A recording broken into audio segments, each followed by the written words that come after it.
जय हिंद फ्रेंड, हिंदी और प्राइड में आप सभी का स्वागत है। फ्रेंड्स, यूजीसी नेट हिंदी साहित्य के पाठ्यक्रम के तहत जो आपके पाठ्यक्रम में नाटक विधा के तहत नाटक महाभोज लगा हुआ है, मनु भंडारी द्वारा ये नाटक है। ये नाटक की श्रेणी में भी देखते हैं, उपन्यास की भी श्रेणी में देखते हैं। इसके पहले हमने जो करवाया है ये महाभोज उपन्यास पहले ही करवाया है चैनल पे, और इसको बड़ा लेके द्वंद रहता है कि नाटक की श्रेणी में रखे उपन्यास की, तो दोनों ही कैटेगरी में, कहीं उपन्यास में मिलेगा कहीं यहाँ पे, तो इसको उपन्यास की श्रेणी में रख के हमने करवाया है यूपीएससी ऑप्शनल सीरीज के तहत। तो वो आप पूरा उपन्यास के उसमें सुन सकते हैं। फिलहाल इसको नाटक में यहाँ कैटेगराइज किया है, तो हम देखते हैं मनु भंडारी के द्वारा महाभोज जो है यह नाटक 1982 ईस्वी में रचित नाटक 10 दृश्यों में विभक्त है। आज़ादी के बाद भारतीय राजनीति तथा अपराध के गठजोड़ का जो चेहरा आम जन के सामने आया, उसका स्पष्ट व यथार्थवादी चित्रण ये नाटक प्रस्तुत करता है। महाभोज जो उपन्यास का नाट्य रूपांतर, देखिए यहाँ पे इसका प्रकाशन वर्ष 1982 बताया। नाटक 10 दृश्यों में आज़ादी के बाद भारतीय राजनीति तथा अपराध की गठजोड़ का जो चेहरा आम जन के सामने आया, उसका स्पष्ट व यथार्थवादी चित्रण ये व्यक्त करता है। महाभोज उपन्यास 1979 ईस्वी का नाट्य रूपांतर, यानी 79 में ये महाभोज उपन्यास था, इसी का नाट्य रूपांतरण हुआ 82 में। इसलिए कहीं कहीं आप उपन्यास की श्रेणी में देखते हैं, कहीं नाट्य रूपांतरण में। तो उपन्यास की श्रेणी में 1979 है, बाकी 82 में नाट्य रूपांतरण के रूप में आता है। प्रथम इसकी प्रस्तुति जो हुई है वो राष्ट्रीय नाट्य विद्यालय के रंगमंडल द्वारा 1982 ईस्वी में हुआ। इसके निर्देशक थे अमाल अलाना। तो इसीलिए ये चीज़ है, कोई किसी इस चैनल पे पूछा भी था कि आपने गलत बताया ये, तो आप वहाँ पे उसके बारे में देख सकते हैं कि क्या सच है। देखिए, पात्र के तहत मुख्य पात्रों में देखें तो इसमें दास साहब हैं। दास साहब मुख्यमंत्री के पद पे होते हैं। बातों और ऊपरी व्यवहार में आदर्शवादी हैं दास साहब, मुख्यमंत्री पद पे हैं, ओहदे पे हैं, बहुत बड़े ओहदे पे। ऐसे में बात और ऊपरी व्यवहार में आदर्शवादी हैं, परंतु व्यवहार ठीक उसका उल्टा है। आदर्शवादी व्यवहार में नहीं है, बस बोलने के लिए है। मंत्रिमंडल के लोग लोचन भैया हैं चौधरी जी, जो असंतुष्ट हैं उनसे। हरिजनों और खेत मजदूरों को साधने के लिए घरेलू उद्योग योजना की शुरुआत करते हैं, ताकि हरिजन और खेत मजदूर खुश रहें, तो घरेलू उद्योग योजना की शुरुआत करते हैं। बिशु की मौत को पहले आत्महत्या, फिर बिंदा द्वारा हत्या घोषित करते हैं। हीरा के हाथों घरेलू उद्योग योजना का उद्घाटन करवाते हैं तथा आगजनी के पीड़ितों को 5-5 हजार रुपये का वितरण करते हैं। तो कुल मिला के जो मुख्यमंत्री हैं दास साहब, इनके बारे में पूरा है। अब यहाँ पे देखिए, जो बीसू और विशेषर है, विशु विशेषर, ये है हरिजनों का हमदर्द। बीसू विशेषर जो है इसमें, वो है हरिजनों के हमदर्द के रूप में विशु विशेषर। शहर में पढ़ाई किया, वापस आकर इन्होंने स्कूल खोला। बीसू विशेषर जो है ये हरिजनों के हमदर्द हैं, शहर में उन्होंने पढ़ाई किया, वापस आकर स्कूल खोला। सुकुल बाबू के शासन में 4 साल की जेल बिना मुकदमा। आगजनी की घटना के सबूत इकट्ठा करने के कारण मार दिया जाता है इनको। उन प्रमाणों को दिल्ली ले जाना चाहते हैं। जोरावर ने टिटहरी गांव के बंसी और बिहारी से पुत्र की दुकान पर चाय में जहर पिलवाकर हत्या करवाई।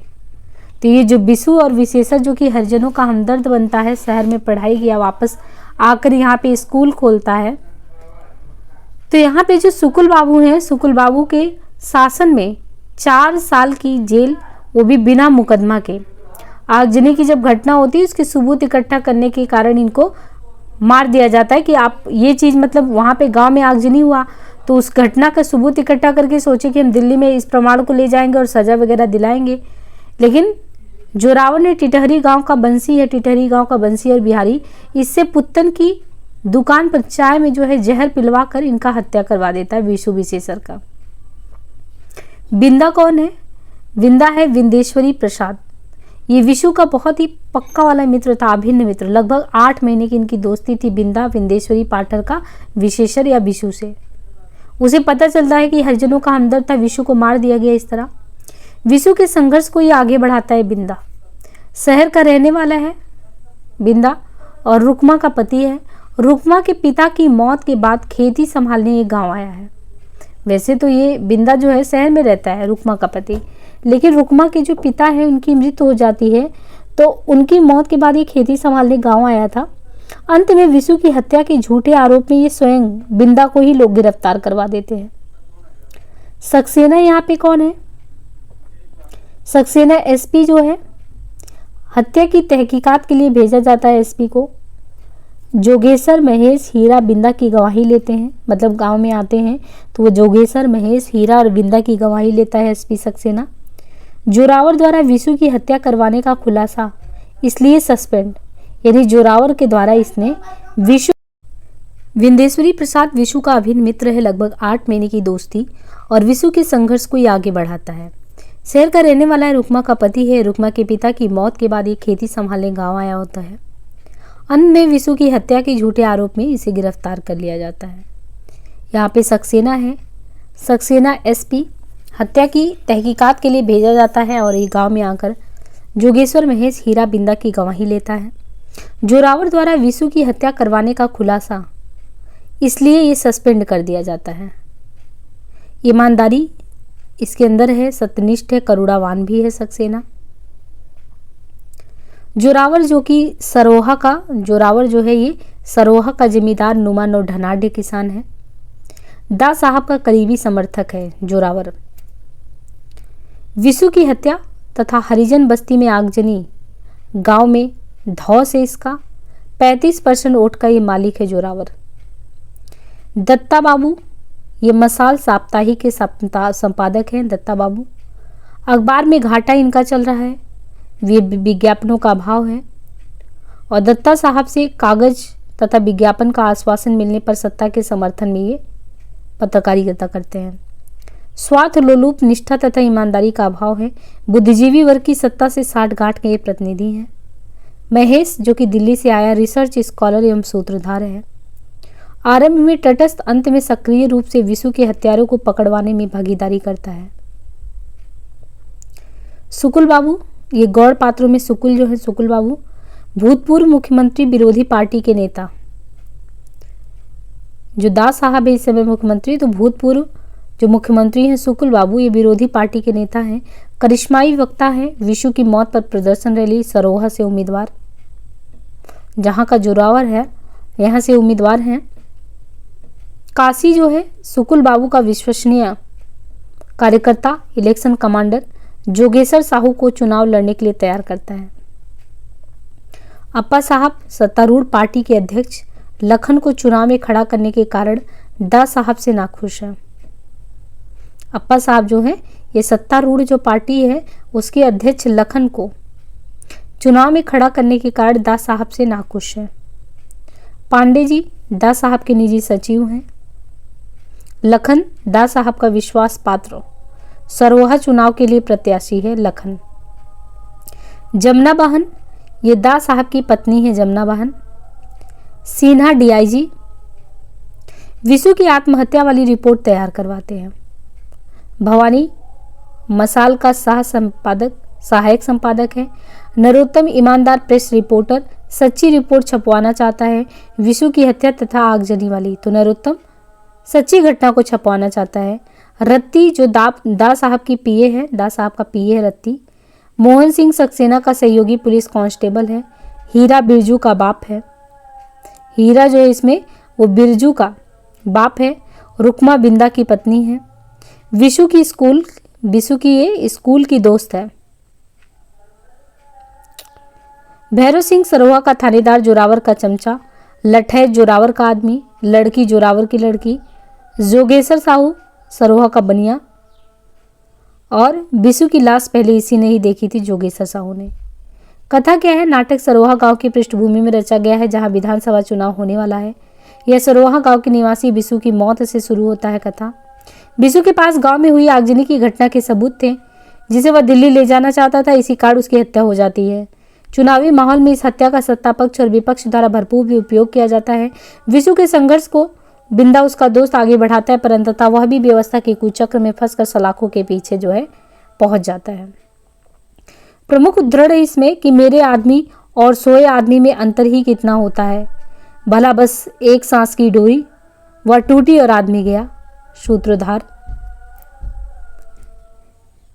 गांव में जो कुछ भी घटता है गांव का ही होकर रह जाता है, शहर उससे एकदम बेअसर रहता है, बेअसर और अछूता। लेकिन अब यह दूरी एकदम ही सिमट गई है। दृश्य 2 में भवानी नरोत्तम से कहता है, खेत मालिकों के अत्याचार बहुत बढ़ते जा रहे हैं, कानून का तो जैसे कोई डर ही नहीं रह गया। ये नरोत्तम कहता है भवानी से। और भवानी नरोत्तम से कहता है, जब सया भय कोतवाल तब डर काहे का, इन लोगों तक पहुंचते पहुंचते कानून भी सारा लंगड़ा हो जाता है। फिर नरोत्तम भवानी से कहता है कि कभी कभी सोचता हूँ कि आज़ादी मिले इतने साल हो गए, लेकिन आज भी इस तबके की हालात आदमियों को जानवर की तरह ट्रीट किया जाता है। It's really horrible, rather shameful. Narottam Bhavani से कहता है, सेल कोई कमिटमेंट नहीं आप लोगों का, यदि ऐसा ही है तो अखबार बंद करके पान की दुकान खोल लीजिए, खूब बिकेंगे, बहुत सेल होगी। मैं किसी दूसरे अखबार में। तो नरोत्तम सीधा साधा वो भवानी से कहता है कि मैं दूसरे में देखूं काम। भवानी कहता है, हेडलाइन हमेशा कैची होना चाहिए, जो पढ़े वो अखबार जरूर पढ़े या खरीदे।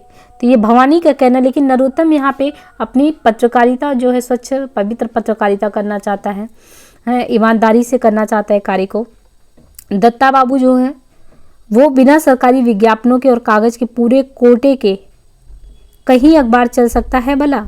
यह तो प्रेस की थोड़ी बहुत कमाई है जो दाल रोटी मैसर हो जाती है, वरना तो दत्ता बाबू ये नरोत्तम को सिखाते हैं कि सही से पत्रकारिता ही करने से कुछ नहीं होगा, पैसे कमाना बहुत जरूरी है। जो तीसरा दृश्य है, अभी तो कुछ नहीं हुआ है, बहुत मामूली सी बात हुई है, एक आदमी की हत्या। असली बात तो तब होगी जब हरिजनों के सारे वोट सुकुल बाबू के नाम पड़ जाएंगे। तो ये लखन जमुना बहन से कहता है, क्योंकि लखन खड़ा है ना उनकी तरफ से। लखन यहाँ पे आप देखेंगे जो वर्तमान में मुख्यमंत्री हैं, तो उनकी तरफ से लखन खड़ा है और उनकी पत्नी से जमुना बहन से कहता है कि तो ये सुकुल बाबू जो भूतपूर्व मंत्री हैं उनके यहाँ पे सारे वोट पड़ जाएंगे दा साहब से। अब दा साहब से जमुना बहन कहती हैं, यानी दा साहब की पत्नी है जमुना, वो कहती है कानून अनुमान पर नहीं प्रमाण पर चलता है। दा साहब जमुना से कहते हैं, आर्थिक सहायता से गरीबी पर जरूर मरहम लगाया जा सकता है, पर प्रियजनों के बिछड़ने के दुख पर नहीं। आदमी का दुख जिस दिन पैसे से दूर होने लगेगा, इंसानियत उठ जाएगी दुनिया से। जमुना बहन लखन से कहती है, 15 साल की उम्र से तू दा साहब का थैला उठाए उठाए उनके पीछे चला करता था। इनके साथ रहकर सीखा समझा आज चुनाव में खड़ा हो रहा है, पर इनके स्वभाव का धीरज और ठहराव नाम का भी नहीं है तुझमें। लेकिन आवेश राजनीति का दुश्मन है। राजनीतिक में विवेक और धीरज चाहिए। पद पर बैठोगे तो जिम्मेदारियां स्वयं सिखा देंगी। अखबारों को तो स्वतंत्र होना ही चाहिए, वे ही तो हमारे कामों के असली दर्पण होते हैं। हाँ, अपनी छवि देखने का साहस होना चाहिए। सब अपने अपने को लेकर परेशान है भाई, वो भी प्रमोशन के लिए छटपटा रहा है, स्वभाव है आदमी का, और चाहिए और चाहिए। गुलामी आत्मा का क्षय तो करती ही है। हमारे पास भी ऊपर से आदेश आया कि तबादला करो, ये ऊपर का चक्कर ही बुरा है। दा साहब लखन से, कर्मचारियों को इस तरह के आदेश देना उनके अधिकार में हस्तक्षेप करना है। मैं तो चाहता हूँ सबको अपने अपने अधिकार सौंपकर अपने अधिकार शून्य में बदल दो। इन स्थितियों के खिलाफ लड़ने के लिए तो इतना संघर्ष किया था हम लोगों ने, और तुम अपनी आकांक्षाओं पर थोड़ी लगाम दो लखन, वरना मेरे साथ चलना तुम्हें मुश्किल हो जाएगा। दा साहब पांडे जी से कहते हैं कि रुपया जरूर पहुंचा देना चाहिए, वरना कागजी योजनाएं विश्वास तोड़ देती हैं लोगों का। 2 बातों का ध्यान रखा गया है ना, एक तो इस योजना में पंचायत कहीं ना आए, असंतुष्ट हैं लोग पंचायत से। अभी जोरावर का पांडे जी से कथन है, इन हरिजनों के बाप दादा हमारे बाप दादों के सामने सिर झुकाकर रखते थे, झुके झुके पीठ कमान की तरह टेढ़ी हो जाया करती थी, पर आप लोग इतना माथा चढ़ा रहे हो कि आज ये ससुरे आंख में आंख गाड़ कर बात करते हैं। बर्दाश्त नहीं होता है हमसे। लखन जो है वो दा साहब से कहता है, देख लिया दा साहब, यह है इनका रवैया हरिजनों के लिए। आज भी ये लोग चाहते हैं कि खेत मजदूर गुलाम बनकर पैरों में रहे इनके, पर अब ये सब ज़्यादा दिन नहीं चलेगा, उनका हक उन्हें देना ही पड़ेगा। जहाँ हक दिलवाए वहीं रो रही है सरकार। आए दिन हड़तालें, जुलूस, तोड़फोड़, काम कोई नहीं करना चाहता ससुरा, बस सबको हक चाहिए। और 2 हक, एक दिन देखोगे कि हक ही हक रह जाएंगे इनके पास और कोई काम धंधा नहीं। आप लोगों के लिए तो ये खेत मजदूर और हरिजन चुनाव जीतने के वास्ते एक वोट भर है, पर हमारे लिए ये मजूरे हैं, काम करते हैं हमारे खेतों में, हमारे बिना गुजारा भी नहीं है इनका। एक वो सुकलवा था तो गाली देता है। ये जोरावर जमुना से कहता है। जोरावर जो कि जमींदार है। अब आर्थिक रूप से कहते हैं कि आर्थिक रूप से स्वतंत्र होकर ही शोषण से मुक्त हो सकेंगे और समाज में समानता का दर्जा पा सकेंगे ये लोग। ये दास साहब जोरावर से कहते हैं। जोरावर दास साहब से कहता है, 4 पैसे हाथ में हो जाने से ही जात ऊंची हो जाएगी उनकी, हमारे साथ हुक्का पानी पीने लगेंगे। दास साहब, ऊंच नीच है तो रहेगी ही ना। फिर दास साहब जोरावर से कहते हैं कि जमाना बदल रहा है जोरावर, जमाने के साथ बदलना सीखो। जो बातें आज से 30 साल पहले होनी चाहिए थी वो आज भी पूरी तरह नहीं हो रही है, दुर्भाग्य है इस देश का। तो दास साहब तो कहीं ना कहीं सोच रहे हैं, लेकिन जोरावर, दास साहब जमुना बहन से कहते हैं, पैसे ने अहंकार तो दिया, संस्कार नहीं दिया। जोरावर दास साहब से कहता है, बदल रहा होगा जहां बदल रहा होगा, हमारे रहते सरोहा में नहीं बदल सकता है जमाना। दास साहब लखन से कहते हैं, मेरे साथ चलना है तो जबान पर लगाम और व्यवहार में ठहराव चाहिए, समझे। मेरे लिए राजनीति धर्मनीति से कम नहीं है। मेरा साथ चाहते हो तो गीता का उपदेश गांठ बांध लो, निष्ठा से अपना कर्म किए जाओ बस। ये दास साहब का ऊपरी दिखावा वाला रूप है। जो दृश्य चौथा है, महेश जो है विंदा से कहता है, खून खौले भी तो बताओ क्या कर सकते हैं हम। तुम गुस्से में आकर किसी को मार भी आए तो क्या उससे समस्या हल हो जाएगी। जुर्म का जवाब जुर्म नहीं होता है विंदा। तो वो कहता है कि छोड़ो ये किताबी बातें महेश बाबू, जरा बताओ कौन मिटाएगा अमीर गरीब का ही भेद। तुम तो 1.5 महीने से यहाँ साइकिल पे घूम घूम कर और किताबें पढ़ पढ़ के गांव जान रहे हो। थीसिस लिखोगे गांव पे, ऐसे जाना जाता है गांव। अरे गांव जानना है तो जुड़ो ही यहाँ के लोगों से, शामिल हो उनके सुख दुख में। लिखी गई सरकारी रेट पे मजूरी मांगने भर से जिंदा आदमियों को भून के राख बना दिया, और जब इस जुल्म के खिलाफ किसी ने आवाज उठाने की कोशिश की तो मार दिया उस कुत्ते की मौत उसे। लिखो ही बात पे थीसिस ना छपवाओ, दुनिया भी तो जाने कि कैसे कैसे जुल्म होता है गांव वालन के साथ। बस हो गए चुप। अरे तुम थीसिस लिख रहे हो नौकरी पाने के लिए, बड़ा ओहदा पाने के लिए, गरीबों पर चिंता है ये किसे। ये बिंदा महेश से कहता है, क्योंकि वो गांव में थीसिस पीएचडी करा था, थीसिस लिखने आया था। बिंदा महेश से कहता है, तुम और डरते हो, जाने कौन जहर घुला हुआ है यहाँ की हवा में कि आदमी साला मिट्टी का लौंदा बन के रह जाते हैं। या मौत कुछ हरिजनों की या एक विशु की नहीं, या आपकी जिंदा रहने के हक की मौत है।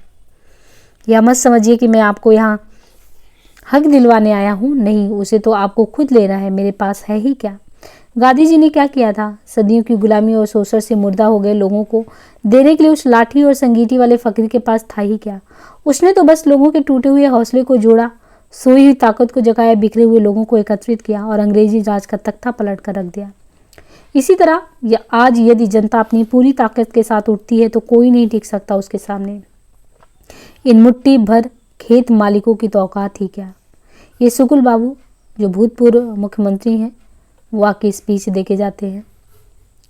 दृश्य 5वां है जिसमें दास साहब कहते हैं, उद्देश्य तो शायद यह भी नहीं थे कि हम अपने व्यक्तिगत स्वार्थ और हित को पार्टी की एकता और हित से ऊपर रखें। अप्पा साहब दास साहब से बातचीत होती है। जहां 10 लोग हैं तो निश्चित समझिए कि उनके 10 तरह के मन होंगे, 10 तरह की आकांक्षाएं होंगी, 10 तरह के असंतोष भी होंगे, और हम सबको साथ लेकर चलना है, मजबूरी है यह हमारी, यह अस्तित्व है हमारा। दास साहब यहाँ पे दत्ता से कहते हैं, अप्पा कहते हैं जो दास है, सिर्फ सौदेबाजी की नहीं, दरअसल उनका असंतोष टिका है जनता के असंतोष पर, जनता में ही उनकी बिगड़ती इमेज पर। आखिर वोट तो जनता से ही लेने हैं ना। अखबारों की स्वतंत्रता पहली शर्त है प्रजातंत्र की, ये दास साहब दत्ता से कहते हैं। दास साहब से जनता की याददाश्त बहुत छोटी होती है। दास साहब जो दत्ता बाबू से कहते हैं कि खुलकर टिप्पणी कीजिए, हम गलती करें तो खुलकर निंदा भी कीजिए। भाई मैं तो कबीर के दोहे का कायल हूँ, निंदक नियरे राखी, निंदक हमेशा ज़्यादा ही तैसी होता है, लेकिन स्वभाव है आदमी की प्रशंसा ही उसे अच्छी लगती है। दत्ता बाबू दास साहब से कहते हैं, यह सही है कि अखबार की भूमिका बहुत अहम होती है जिसको निभाने के लिए पूरी ईमानदारी और निष्ठा चाहिए, लेकिन यह तो आप भी मानेंगे कि अखबार से हम लोगों की निष्ठा ही नहीं आजीविका भी जुड़ी होती है। या निष्ठा बनी रहे इसका काफ़ी उत्तरदायित्व तो सरकार पर भी होता है। दास साहब दत्ता से कहते हैं, पर कौन उंगली उठाता है इस अनुचित पर, किसे रह गया ये नैतिक बोध। दत्ता बाबू, इस जर्जर सामाजिक ढांचे को बदलने के लिए समाज के हर वर्ग का योगदान जरूरी है, अकेली सरकार कुछ नहीं कर सकती। अब यही देखिए, हमने घरेलू उद्योग योजना जैसे कार्यक्रम शुरू किए हैं, लेकिन इन्हें लोगों तक पहुंचाने, लोगों का इनका महत्व समझाने तथा इसके लिए वातावरण तैयार करने का काम आप लोगों का है। लीजिए यह जिम्मेदारी। केवल कहने से नहीं होता दत्ता बाबू, मन में बड़ा गहरा लगाव होना चाहिए गरीब तबके के लिए। वो आज है किसमें? नेता इस तबके की बात करता है सिर्फ चुनाव जीतने के लिए। आप इसकी खबर छापते हैं सिर्फ अखबार की बिक्री बढ़ाने के लिए। जो हुआ उसकी सफाई नहीं मांग रहा। बस इतना याद रखिए कि स्वतंत्रता का अर्थ मनमानी कतई नहीं होता। हमें स्वतंत्रता ही नहीं, जिम्मेदारियां भी मिली हैं। तो ये दत्ता से कहते हैं, आपका और हमारा संवाद बना रहना चाहिए। आप दर्पण हैं हमारे। कुछ धुंधले अवश्य हैं, लेकिन बुरा मत मानिएगा। क्या करूं, अपने को रोक नहीं पाता। बुद्धिजीवियों से बहुत ज़्यादा अपेक्षा करता हूं। तो ये सब बातचीत जो है पत्रकार दत्ता बाबू से, जो संपादक है, उनसे हो रही है मुख्यमंत्री की। और फिर जो इंस्पेक्टर है सिन्हा से दास साहब कहते हैं, पुलिस के सामने यदि जनता डरती है तो शर्म की बात है, या पुलिस के लिए भी और अपने लिए भी। दास साहब सक्सेना से कहते हैं, हमें विश्वास जीतना है लोगों का, और इसके लिए जरूरी है कि आप अपना आतंक जमाने वाले पुलिस रवैये यहीं छोड़कर जाएं। तो जब दास साहब सिन्हा से कहते हैं तो दास साहब सक्सेना से भी कहते हैं। और दास साहब सक्सेना से कहते हैं कि यूँ तो गांव वाले बड़े सीधे और सरल होते हैं, पर मन में जहर भर दिया जाए तो खतरनाक भी हो जाते हैं। कभी कभी सावधान रहिए। जो छठा दृश्य है उसमें दत्ता बाबू भवानी से कहते हैं, देखो भवानी, आर्थिक संकट के कारण हम अक्सर बहुत घटिया स्तर की चीज़ें छापते रहे हैं। क्या करते हैं, मजबूरी थी हमारी। लेकिन आज दास साहब की इस मुलाकात से काफ़ी हद तक आर्थिक समस्या सुलझाने का इंतजाम कराया हूँ। भवानी कहता है दत्ता बाबू से, ठीक है, आप चिंता क्यों करते हैं, रिपोर्ट आने दीजिए। बस कल का सारा दिन और सारी रात लगानी पड़ेगी हत्या की आत्महत्या करने के लिए। उस खबर को छापने का खतरा मोल ले सके इतनी हिम्मत ही कहाँ है आप लोगों में। इतने दिनों में यह तो समझ ही लेना चाहिए था कि मुझे कि आप लोगों के लिए अखबार का मतलब सिर्फ धंधा। कितने बेदम, बेजान और नपुंसक हैं हम सब पत्रकार। तो नरोत्तम यहाँ भवानी से कहते हैं, दृश्य सातवां, अरे ना भी बुलाए तो कौन हमारी जात चली जाएगी। लेकिन मलाल तो ये है कि कल से ये हरिजन ससुरे और भी सीना तान के निकलेंगे हमारे सामने से। ये जोरावर काशी से कहता है, काशी जोरावर से कहता है, देखो अब हरिजनों को तो खुश करके रखना ही पड़ेगा, उसके बिना गुजारा जी नहीं। आठवें दृश्य में, हाँ साहेब, हम तो दूसरन के मामला व पड़म नहीं करें। हम तो कहत है साहेब, सब अपने अपने धंधन में लगे रहो। अपनी अपनी सोल्टी जी का पागल कुत्ते ने काटा है, जो दूसरी की बात में टांग अड़ावे। ये कहना है जोगेश्वर का। क्यों लड़कियों से प्रेम करने वाले लड़के किसी खास तरह के होते हैं, ये सक्सेना महेश से कहते हैं। यह थोड़े से आदमी की मारने भर की ही बात नहीं है महेश बाबू, समझ लीजिए कि पूरी पूरी बस्ती का हौसला ही मर गया। 8 महीनों तक रात दिन समझा कर इन हरिजनों को इस लायक बनाया था कि मैंने कि छाती ठोक कर अपना हक मांग सके, अब बहुत दिनों तक। ये महेश सक्सेना से कहते हैं, लेकिन हमें परमिशन नहीं है सर कि हम गांव की समस्याओं और लोगों के साथ इन्वॉल्व हों। फेलोशिप की पहली शर्त होती है यहाँ कि ये सारी की सारी एजुकेशन अज्ञान में रखना चाहती हैं। आपको नहीं चाहती कि हम अपने आसपास की असलियत को जानें, उससे जुड़े। फॉर्म में भरकर देना होता है हमको कि हम सिर्फ देखेंगे तटस्थ होकर, जो कुछ गलत है उस पर रिएक्ट नहीं करें, खून नहीं खोलने देंगे अपना। आप ही बताइए क्या मतलब है ऐसी एजुकेशन का। आप नहीं चाहते, कोई नहीं चाहता कि असली मुद्दों पर बात हो। लगता है जैसे एक बहुत बड़ा षड्यंत्र है। आवेश में आकर सब कतराते हैं। मैं पूछता हूँ क्यों। 2 लाइन में एक लड़की की पूरी जिंदगी को, उसके सारे संघर्ष को, उसकी हत्या को आप कुल 2 लाइन में समझना चाहते हैं। और कोई बता भी तो समझेंगे क्या, कर सकेंगे महसूस की क्या थी उसकी परेशानी, उसकी तकलीफ। इतने सीधे और बने बनाए जवाब तो आपको सिर्फ किताबों में मिल सकते हैं। और कितनी झूठ होती है किताबों की दुनिया, फॉल्स। हमें गांव की ज़िंदगी के बारे में कुछ बने बनाए नतीजे निकाल कर थमा दिए। हम उन्हीं से सिर्फ ओढ़ते रहे हैं, समझते रहे कि हम गांव जान रहे हैं। हमने गांव जान लिया, लेकिन गांव की असलियत बिना पूरी तरह जुड़े कोई जान सकता है गांव की असलियत? नहीं, सजा तो कौनो भई नहीं सरकार, कौनो मुकदमाओं नहीं चला। बस एक दिन भिनसारे आए और बाद ही के ले आए। 2 महीना तक सरकार हमको पता ही नहीं लगा कि कहाँ है हमार बिशुआ। बहुत छटपटाए हम, पर कौन पूछा थे हम गरीबन का दुख दर्द, कीड़ा मकोड़न जस हमारी जिंदगी। ये हीरा कहते हैं जो उनके पिता होते हैं, जो बिशु को उठा के लाके जेल में बंद कर देते हैं। तो हीरा सक्सेना से कहते हैं आपका बताइए सरकार, बस बचपना रहा हमारे विशुआ का। सरकार खेत में काम करे वाले मजबूरन से कहत रहा कि इतनी कम मजूरी में काम ना करो, उधार पे इतना इतना सूद ना दो। यही सब लेगन को बुरा लगत रहे सरकार एक क्षण रुक कर। और ठीक हो है सरकार, ये सब बातन तो वर्षन से चली आवत रही। आने को तो बड़ी बड़ी हस्तियां आ रही हैं। सुकुल बाबू आए हो अपना पैसा लगा के बिशु का मुकदमा लड़ने की खातिर। दा साहब वो भी आओ आंसू बहाते हुए मातम पुरसी की खातिर। आज आप सबकी शतरंज में बिशु की मौत का मोहरा फिट बैठ रहा है। ये वास्ते इतना हंगामा हो रहा है। तहकीकात हो रही है पर होना हवाना कुछ नहीं है। गुस्से में मैं पूछता हूँ साहिब कि कौन ईमान धर्म नहीं रह गया है आप लोगों का। ये बिंदा सक्सेना से, जो जिंदगी को इतना प्यार करता हो, अपनी ही नहीं हर किसी की जिंदगी को, वो आत्महत्या करेगा? नहीं साहब नहीं, उसे मारा गया है। बिंदा सक्सेना से कहता है तुम्हारी और विशु की दोस्ती तो कुल 8 महीने पुरानी थी। महीने से क्या होता है साहब, खरा आदमी मिल जाए तो हम 2 दिन में उसके गुलाम हो जाए। देखने को कहाँ मिलता है आज खरा आदमी। बिंदा सक्सेना से कहता है अजब है साहब आपका ये कानून में जो सच्चाई पे नहीं सबूत पे चलता है। और सबूत का क्या, जिसे कहो उसे बटोर दे। कानून साले को तो आज बाजारू औरत बना के छोड़ दिए हैं, जिसे हर पैसे वाला जब चाहे अपने घर में बिठा ले। देख लिया साहब, ऐसा आतंक आपने और कहीं नहीं देखा होगा। लोगों के घर जमीन और गाय बैल गिरवी नहीं रखे हैं। जोरावर और सरपंच के यहाँ उनकी जबान और आवाज़ों बंधक रखी है। मन करे थे फावड़ा लेकर टुकड़े टुकड़े कर दे जोरावर के, फिर चाहे फांसी पर ही क्यों ना चढ़ जाए। दृश्य नो इन्वॉल्व इन हालातों में रह सकता है कोई बिना इन्वॉल्व हुए। अब तो मैं पूरी तरह इन्वॉल्व हूँ sir, there is no question about it. ये महेश सक्सेना से कहता है दृश्य जो दशा है सारा उचित अनुचित सिर्फ हम लोगों को ही देखना है साहब। सुनते हैं सुकुल बाबू की जोड़ तोड़ की राजनीति तो पूरे जोर शोर से शुरू हो गई है। पांडे जी दास साहब से तो अब चुनाव लड़कर इज्जत बनाओगे अपनी? खेती में और राजनीति में बहुत फर्क होता है। जोरावर दास से कहता है कि बहुत कर ली खेती दास साहब, अब तो हम करेंगे राजनीति। राजनीति जहाँ इस तरह की तिकड़मबाजियों पर टिकी हो, कितना जरूरी होता है वहाँ घटनाओं की तह तक जाना। सुकुल बाबू को वोट देने वाले हजन कौन से हैं हम जानते हैं। हम बूथ पर पहुंच तो जाए उनमें से ससुरा एक भी। अरे जोरावर के राज में वही वोट दे सकेंगे जिन्हें जोरावर चाहेगा, ये कहना है जोरावर का। तो इस तरीके से ये जो नाटक है हमारा यहीं पे समाप्त होता है। और नाटक की विधाओं में लगभग हमने सारे ही नाटक करा दिए हैं आपके। और चैनल पे हमने हिंदी निबंध का भी प्लेलिस्ट बनाया है, निबंध भी सारे करवा दिए हैं। तो इस तरीके से यूजीसी नेट पाठ्यक्रम के तहत जो कहानी विधा के तहत कहानी है, निबंध है, नाटक है, इन पे हमने चर्चा की है। बाकी वैचारिक पृष्ठभूमि वगैरह जो भी है आपके पाठ्यक्रम में यूनिट वाइज उसको कराते रहेंगे। और काफ़ी प्रैक्टिस सेट हमने करा रखा है, तो उनको सॉल्व करते रहिए। आज के लिए इतना ही, धन्यवाद।